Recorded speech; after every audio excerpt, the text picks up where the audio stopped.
Hello dear friends, welcome to my YouTube channel. तो इस video में हम बात करने वाले हैं क्लास 9th गणित अध्याय 1 संख्या पद्धति। तो हम इसमें डिटेल में संख्याओं के बारे में बात करेंगे। तो प्लीज़ इस वीडियो में अंत तक बने रहिए और अपने दोस्तों को भी शेयर कर दीजिए। तो चलिए वीडियो को स्टार्ट करते हैं बिना किसी देरी के। संख्याएं दो प्रकार की होती हैं, एक होती हैं वास्तविक, एक होती हैं काल्पनिक। काल्पनिक तो हम जो है क्लास 11 में पढ़ेंगे, ठीक है। लेकिन हमारी जो है अभी तक क्लास 10th तक वास्तविक संख्याएं हैं जिनको हम पढ़ेंगे। लेकिन ये क्लास हमारी है 9th की, तो हम एकदम स्टार्टिंग से लेकर के चल रहे हैं। और इस चैनल पर अब प्रॉपर रूप से क्लास 9, 10, 11, 12 का कंप्लीट मैथ पढ़ाया जाएगा, NCERT बेस्ड। तो प्लीज़ इस वीडियो से जुड़े रहें और चैनल से भी जुड़े रहें। तो चलिए आगे कंटिन्यू करते हैं। तो अब यहाँ पर हम समझ लेते हैं कि काल्पनिक संख्या क्या होता है। काल्पनिक संख्या वो होता है ना, जैसे कि अंडर रूट में कोई संख्या हो गई, -3 हो गया, ठीक है। तो इसको हम लिख सकते हैं 3 अंडर रूट के अंदर गुणे -1। तो ये जो है 3 तो मान लिया 3 है, लेकिन ये -1 का मतलब क्या होगा, इसको दो तरीके से लिख सकते हैं, -3 गुणे -1। तो ये जो -1 होता है हमारा अंडर रूट -1, इसका मतलब आई होता है, आयोटा, ठीक है। तो यहाँ पर इसको लिखेंगे अंडर रूट 3i। तो ये जो आई हो जाएगा ये हमारा, ये कहाँ से मिला है, अंडर रूट -1 से। तो यही क्या है, काल्पनिक संख्या है, जो अभी हमें नहीं पढ़ना है, 11th में पढ़ना है, इसके बाद आगे की कक्षाओं में पढ़ना है, ठीक है। इसके बाद आगे बात करते हैं वास्तविक संख्या। वास्तविक संख्या का मतलब ये होता है ना, जो करंट में हम पढ़ रहे हैं, जैसे कि कोई संख्या हो गई अंडर रूट 3 हो गई, अंडर रूट 2 हो गया, अंडर रूट 4 हो गया, 4 को हम 2 लिख सकते हैं, ठीक है। और 2/3 हो गया, -3/4 हो गया, ऐसी ही संख्याएं हैं ना, ये क्या हैं, वास्तविक संख्याएं हैं, ठीक है। अगर बात करें यहाँ पर, तो वास्तविक संख्याओं में दो शाखाएं होती हैं, एक परिमेय संख्या, एक अपरिमेय संख्या। परिमेय संख्या का मतलब जिन्हें हम P/Q के रूप में लिख सकते हैं, जैसे P/Q, जहाँ पर Q ≠ 0 होगा और P, ये कहाँ से आता है, पूर्णांक से आता है, ठीक है। अभी हम पूर्णांक के बारे में भी चर्चा करेंगे, इसका मेन डिफिनेशन यही होता है, ठीक है। और यहाँ पर इसके उदाहरण की बात करते हैं, एग्जाम्पल की बात करें, तो यहाँ पर इसका हो जाएगा 3/4 हो जाएगा, -3/4 हो जाएगा, ठीक है। और 1/2 हो जाएगा। ये सब क्या है, परिमेय संख्या है। लेकिन अगर बात करें अपरिमेय संख्या, तो अपरिमेय संख्या जो हमारा होता है, जिन्हें हम P/Q के रूप में नहीं लिख सकते हैं, P/Q के रूप में नहीं लिख सकते हैं, ठीक है। जैसे कि अंडर रूट 2 हो गया, अंडर रूट 3 हो गया, अंडर रूट 5 हो गया, ये सब क्या है, अपरिमेय संख्या है, ठीक है। लेकिन यहाँ पर बात करें, जैसे पाई हो गया, पाई क्या है, एक अपरिमेय संख्या है, लेकिन इसके बराबर हम लिखते हैं क्या, 22/7। तो 22/7 ये P/Q के रूप में है ना, इसलिए इसको हम क्या बोलेंगे, परिमेय संख्या बोलेंगे। समझ में आ रहा है ना। अब चलिए इसके बाद हम आगे बढ़ते हैं। अब हम बात करते हैं पूर्णांक क्या होता है, ठीक है। पूर्णांक के बारे में हम डिटेल में बात करते हैं।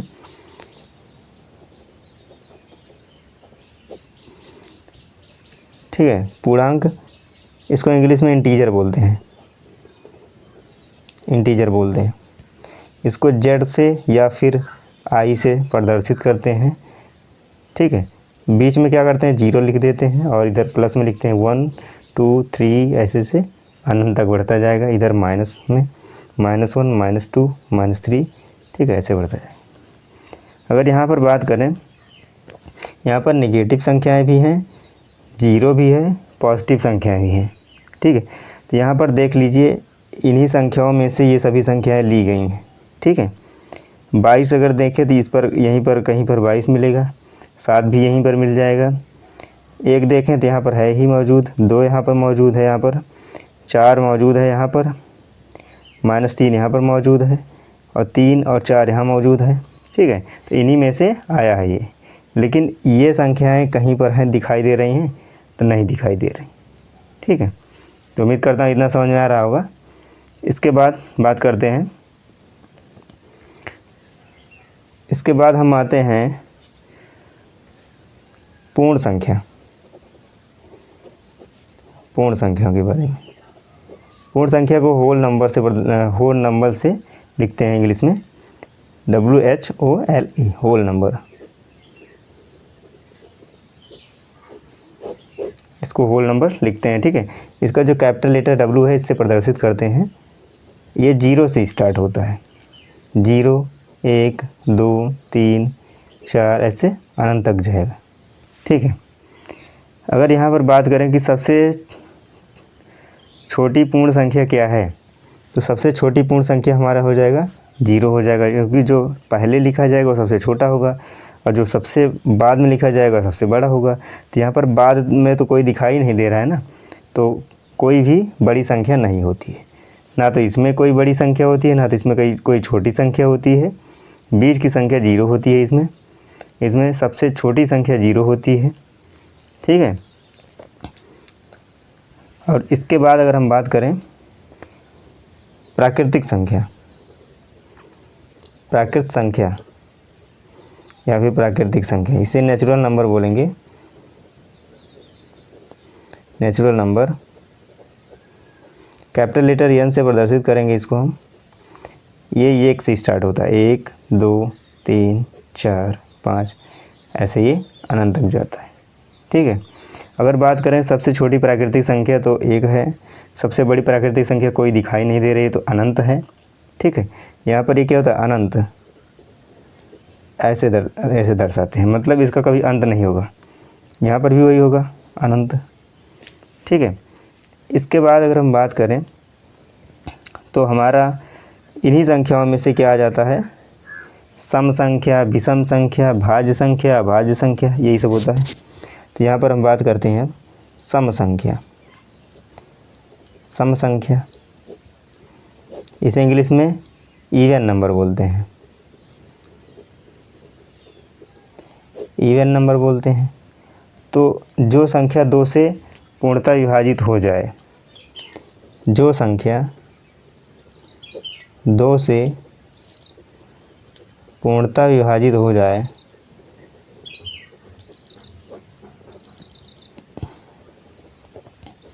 उसे सम संख्या बोलते हैं।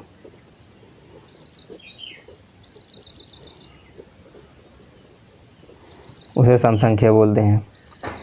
अगर उदाहरण की बात करें यहाँ पर एग्जाम्पल, तो लिख सकते हैं 2, 4, 6, 8, 10, 12 ऐसे अनंत तक जाएगा।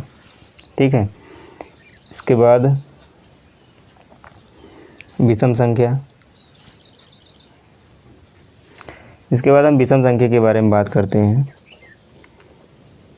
विषम संख्या इसे ऑड नंबर्स बोलते हैं, ऑड नंबर्स। ऑड नंबर्स का मतलब ये होता है जो संख्याएं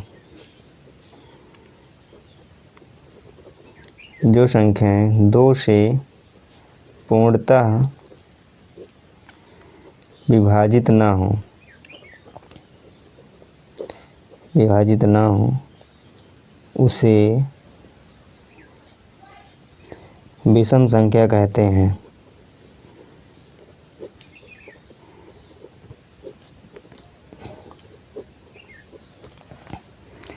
उदाहरण की अगर हम बात करें यहाँ पर, तो यहाँ पर हो जाएगा ये 1, 3, 5, 7, 9, 11, 13, 15, ये सब क्या है, ये विषम संख्या हो गई। इसके बाद अगर हम बात करें कि भाज्य संख्या क्या होती हैं? तो भाज्य संख्या जिसे कंपोजिट नंबर बोलते हैं,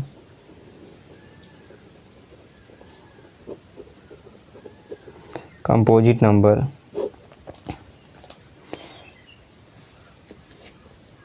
जो संख्याएं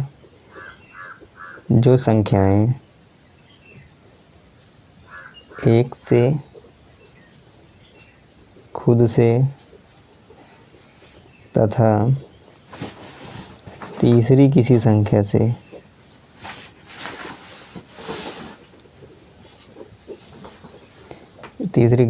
से पूर्णतः विभाज्य होती हैं,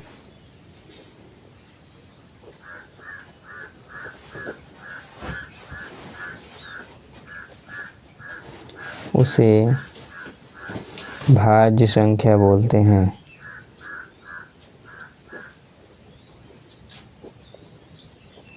भाज्य संख्या कहते हैं। जैसे उदाहरण के तौर पर हम बताते हैं, जैसे 4 हो गया, 6 हो गया, 8 हो गया, 9 हो गया, 10 हो गया, 12 हो गया। ये सब क्या है? भाज्य संख्याएं हैं। अगर बात करी जाए सबसे छोटी भाज्य संख्या तो 4 होती है। ठीक है, एक ना तो भाज्य संख्या होती है ना तो अभाज्य संख्या होती है। उम्मीद करता हूँ इतना समझ में आ रहा होगा। इसके बाद आते हैं अभाज्य संख्या पर। अभाज्य संख्या, इसको प्राइम नंबर बोलते हैं। प्राइम नंबर मतलब वैसी संख्याएं जो केवल एक से और खुद से विभाज्य हों, किसी तीसरी संख्या से विभाज्य न हो, उसे अभाज्य संख्या कहते हैं।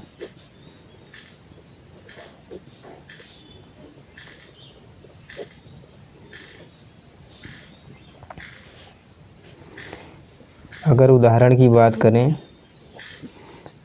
तो 2, 3, 5, 7, 11, 13 ये सब क्या है? अभाज्य संख्या। अगर बात करी जाए कि सबसे छोटी अभाज्य संख्या कौन सी है, तो 2 है। 2 एक सम अभाज्य संख्या है। यहाँ पर नोट करके लिख देते हैं। नोट, 2 एक सम अभाज्य संख्या है। ठीक है, इतना समझ में आ रहा है उम्मीद करता हूँ।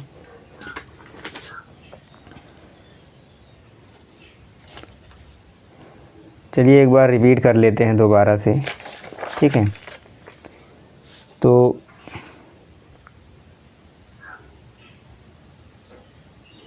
ध्यान से देखिए। संख्या के बारे में अगर बात करें, संख्याएं 2 प्रकार की होती हैं। एक वास्तविक होती हैं। वास्तविक में क्या होता है, जिसे P/Q के रूप में लिखा जा सकता है, जिसे P/Q के रूप में नहीं लिखा जा सकता। दोनों संख्याएं, मतलब परमेय और अपरमेय संख्या को अगर एक साथ ले लिया जाए, परमेय संख्या और अपरमेय संख्या को एक साथ ले लिया जाए तो क्या बन जाएगा? वास्तविक संख्या। वास्तविक संख्या को रियल नंबर बोलते हैं, रियल नंबर। और काल्पनिक संख्या को इमेजिनरी नंबर बोलते हैं, इमेजिनरी नंबर बोलते हैं। इसके बाद परमेय संख्या को बोलते हैं रेशनल नंबर, और अपरमेय संख्या को इरेशनल नंबर बोलते हैं। ठीक, यहाँ पर इसको मैंने बताया था एग्जाम्पल देकर, जिसे P/Q के रूप में नहीं लिखा जा सकता है अपरमेय, जिसे लिखा जा सकता है परमेय संख्या। पूर्णांक के बारे में मैंने बताया था। पूर्णांक के बारे में मैंने बताया था, तो पूर्णांक क्या होता है? ये बीच में 0 होता है, इसके दाहिनी साइड प्लस में होता है, बाईं साइड ऋण में होता है, ऋणात्मक मतलब। अब यहाँ पर अगर बात करें, इसको लिखते हैं धन पूर्णांक, इसको लिखते हैं यहाँ पर, यहाँ तक ऋण पूर्णांक, 0 को लिखते हैं शून्य पूर्णांक, शून्य पूर्णांक लिखते हैं इसको। इसके बाद पूर्ण संख्या हम बताए ही हैं, 0 से स्टार्ट होता है, सबसे छोटा जो होता है पूर्ण संख्या वो 0 होता है। प्राकृतिक संख्या मैंने बताया ही था, इसको 1 से स्टार्ट करते हैं, वही काउंटिंग नंबर। ठीक है, सम संख्या के बारे में मैंने बताया। ठीक है, इवन नंबर, जो संख्याएं 2 से पूर्णतः विभाजित हो जाती हैं उन्हें सम संख्या बोलते हैं। जैसे 2, 4, 6, 8, 10, ये सब क्या हैं, सम संख्याएं हैं। विषम संख्याएं, ऑड नंबर्स, जो संख्याएं 2 से पूर्णतः विभाजित ना हों उसे विषम संख्या कहते हैं। उदाहरण भी दिए हैं, 1, 3, 5, 7, 9, ये सब क्या हैं, विषम संख्याएं हैं। इसके बाद भाज्य संख्या, भाज्य संख्या इनसे कंपोजिट नंबर्स बोलते हैं। जो संख्याएं एक से खुद से तथा तीसरी किसी संख्या से पूर्णतः विभाज्य होती हैं उसे भाज्य संख्या कहते हैं। ठीक है, इसके बाद जो आता है हमारा अभाज्य संख्या। अभाज्य संख्या प्राइम नंबर, वैसी संख्या जो केवल एक से और खुद से विभाज्य हो उसे बोलते हैं विभाज्य अभाज्य संख्या। ठीक है, जैसे कि 2, 3, 5, 7, 11 ये हो गया।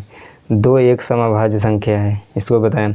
अब इस यहाँ पर हम बात करेंगे भिन्न क्या होता है। भिन्न, भिन्न को इंग्लिश में बोलेंगे फ्रैक्शन। फ्रैक्शन, भिन्न कौन सी संख्याएं होती हैं, वैसी संख्या जिसे P/Q के रूप में लिख सकते हैं, इसे P/Q के रूप में लिख सकते हैं।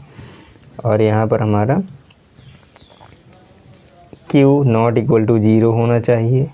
ठीक है, और P, Q ये कहाँ से मिलना होना चाहिए, पूर्ण संख्या से। कहाँ से, पूर्ण संख्या से।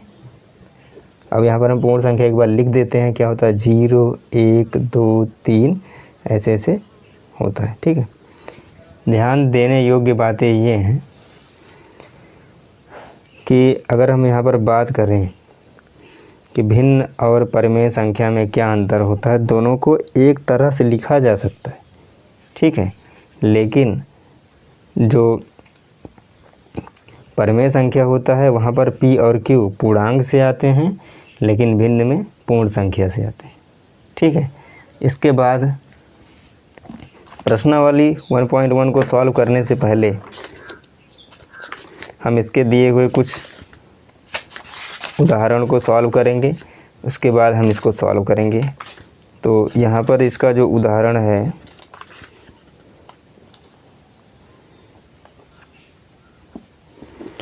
यहाँ पर ध्यान से देखिए। उदाहरण नंबर 1, उदाहरण 1 को देखते हैं हम। नीचे दिए गए कथन सत्य हैं या असत्य कारण के साथ अपने उत्तर दीजिए। ठीक है, तो पहला है प्रत्येक पूर्ण संख्या एक प्राकृत संख्या होती है। जितने भी पूर्ण संख्याएं होती हैं वो सभी प्राकृतिक संख्या होती हैं। तो ऐसा नहीं है, क्या हो जाएगा, ये असत्य है। क्या हो जाएगा, असत्य। लेकिन हमको कारण के साथ दिखाना है। तो यहाँ पर अगर हम बात करें पूर्ण संख्या तो हमको पता है कि 0 से स्टार्ट, 0, 1, 2, 3 ऐसे अनंत तक जाएगा। और जो हमारा प्राकृत संख्या होता है वो 1 से स्टार्ट था, 1, 2, 3, 4 ऐसे अनंत तक जाता है। तो अगर हम बात करें कि यहाँ पर 0 नहीं है तो यहाँ पर लिखेंगे 0 एक प्राकृत संख्या नहीं है,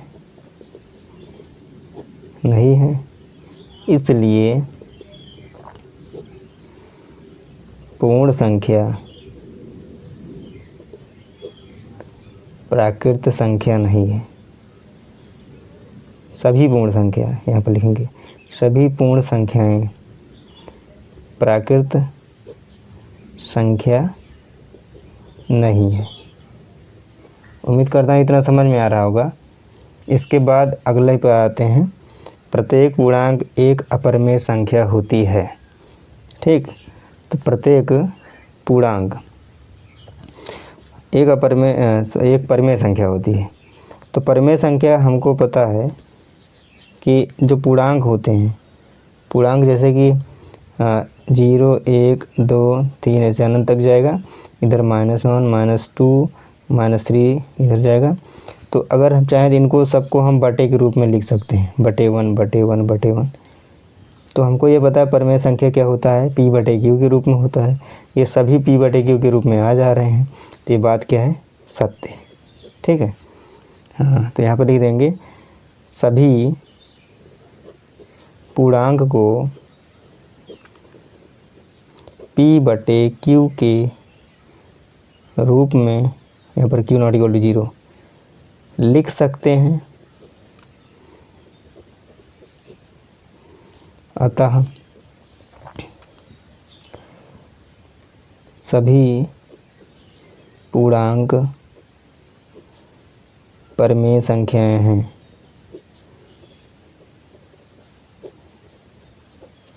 इसका आंसर ये होगा। पूरा प्रॉपर कारण देकर बता रहा हूँ, ऐसे एग्जाम में लिखना है। ठीक है, एक भी नंबर नहीं घटेगा। परिमेय संख्या एक पूर्णांक होती है। परिमेय संख्या, तो परिमेय संख्या को हम P/Q के रूप में लिखते हैं। लेकिन अगर बात करें यहाँ पर 3/4, तो ये पूर्णांक में नहीं आता है। तो हम लिख सकते हैं इसको कि 3/4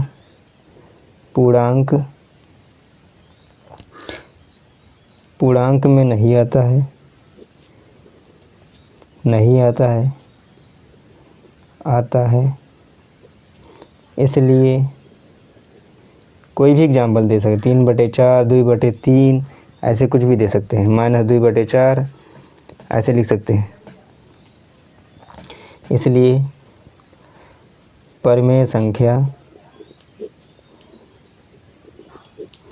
एक पूर्णांक नहीं है। ठीक है, इसके बाद आते हैं उदाहरण नंबर 2 पर। 1 और 2 के बीच 5 परिमेय संख्या ज्ञात कीजिए।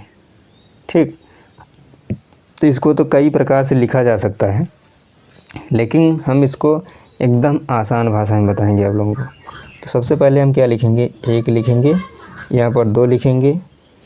ठीक है, इसके बाद हम क्या करेंगे, इनको हमें परिमेय संख्या जब दिखाना है तो इसको हम परिमेय संख्या के रूप में लिखेंगे, मतलब P/Q के रूप में। इसको हम P/Q के रूप में लिखेंगे तो 1/1 लिख सकते हैं इसको 2/1 लिखेंगे। ठीक, आप क्या करेंगे, अगर यहाँ पर बोल रहा है 5 परिमेय संख्या, तो हम 5 में +1 कर देंगे, क्या हो जाएगा, 6 हो जाएगा। तो हम क्या करेंगे, 6 को ऊपर 6 को नीचे गुणा कर देंगे। इसमें भी वही काम करेंगे। तो कितना हो जाएगा, ये 6/6, ये हो जाएगा 12/6। तो यहाँ पर हम क्या करेंगे, इसको बढ़ाते जाएंगे, 6 7, 7/6, इसको हम सेम रखेंगे। इसका जो हर होगा इसको सेम रखेंगे।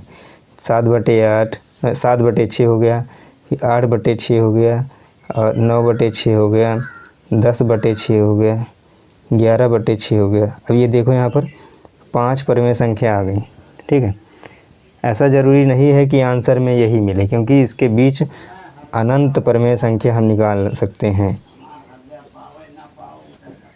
अनंत परिमेय संख्या हम निकाल सकते हैं। इसलिए ज़रूरी नहीं है कि सभी संख्याएं इसमें मिलें। ठीक है, आंसर में ये सभी संख्याएं इनके बीच की संख्याएं हैं। इसके बाद हम जो है प्रश्नावली 1.1 पर आते हैं। प्रश्नावली 1.1, क्या 0 एक परिमेय संख्या है? इसे P/Q के रूप में लिख सकते हैं, जहां P और Q पूर्णांक है और Q ≠ 0 है। तो इसका हम आंसर लिखेंगे, इसका जो हल होगा, हाँ, इसे हम क्या करेंगे, P/Q के रूप में लिख सकते हैं। ये परिमेय संख्या है। कैसे, जैसे 0/3 लिख सकते हैं। ये कौन सा फॉर्म हो गया, P/Q के रूप का हो गया, जहाँ पर Q के स्थान पे 0 नहीं है। ठीक है, Q के स्थान पे 0 नहीं है। क्यू के स्थान पे हमने 0 नहीं लिखा है और ये क्या बन गया है, एक परमेय संख्या बन गया है। यह एक परमेय संख्या बन गया जहाँ क्यू के स्थान पे 0 नहीं है। ठीक है, उम्मीद करता हूँ इतना समझ में आया होगा। बहुत ही छोटा आंसर है इसका। इसके बाद इससे पहले मैंने उदाहरण जो इसका था सेकंड, उसमें यह इस प्रकार के क्वेश्चन को मैंने कराया था। तो उसी प्रकार से इसको भी सॉल्व करेंगे हम। 3 और 4 के बीच 6 परमेय संख्या ज्ञात करना है। तो हम क्या करेंगे, 6 यहाँ पर है, हम कर देंगे 7। 6 + 1 बराबर क्या हो जाएगा, 7। तो हम 7 से गुणा करेंगे ऊपर नीचे। पहले इसको हम परमेय संख्या के रूप में लिखें, 3/1 लिखेंगे, यहाँ 4/1 लिखेंगे। अब यहाँ पर हम 7 से गुणा करेंगे ऊपर, 7 से नीचे करेंगे, यहाँ पर भी 7 से ऊपर और 7 से नीचे करेंगे। अब ध्यान से देखिए, ये हो जाएगा 7 × 21 हो जाएगा बटे 7 हो जाएगा। ये हो जाएगा 7 × 4 = 28 बटे 7 हो जाएगा। अब यहाँ पर हम बढ़ाते जाते हैं, 21 के बाद क्या हो जाएगा, 22 बटे 7, फिर 23 बटे 7, 24 बटे 7, 25 बटे 7, 26 बटे 7, 27 बटे 7। यहाँ पर देखिए 6 परमेय संख्या हो गई। कितनी है, 6 परमेय संख्या।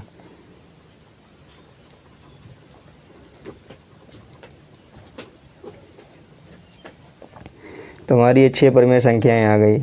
इसके बाद हम जो है क्वेश्चन नंबर 3 में हम बात करेंगे 3 में। ठीक है, यहाँ 3/5 और 4/5 के बीच 5 परमेय संख्याएँ याद करना है। 3/5 और 4/5 के बीच 5 परमेय संख्याएँ ज्ञात कीजिए। तो हम यहाँ पर क्या करेंगे, ये तो P/Q के रूप में ऑलरेडी हैं, तो इनको कुछ छेड़ेंगे नहीं। अभी तक 4/5 3/5 लिख लिए हैं। ठीक है, अब कितना बोल रहा है, 5 परमेय संख्या। तो यहाँ पर भी क्या करेंगे, 5 + 1 6 हो जाएगा और यहाँ पर भी हम 6 से गुणा ऊपर नीचे कर देंगे। ठीक, इसके बाद हम इसको गुणा कर देंगे 6 × 18, 18 बटे 6 × 5 = 30। यहाँ पर हो जाएगा 6 × 24 बटे 30 हो जाएगा। यहाँ पर आगे बढ़ाते जाएंगे, 19 बटे 30, 20 बटे 30, 21 बटे 30, 22 बटे 30, 23 बटे 30। और यहाँ पर देखिए 5 परमेय संख्याएँ हो गई, 5 परमेय संख्याएँ।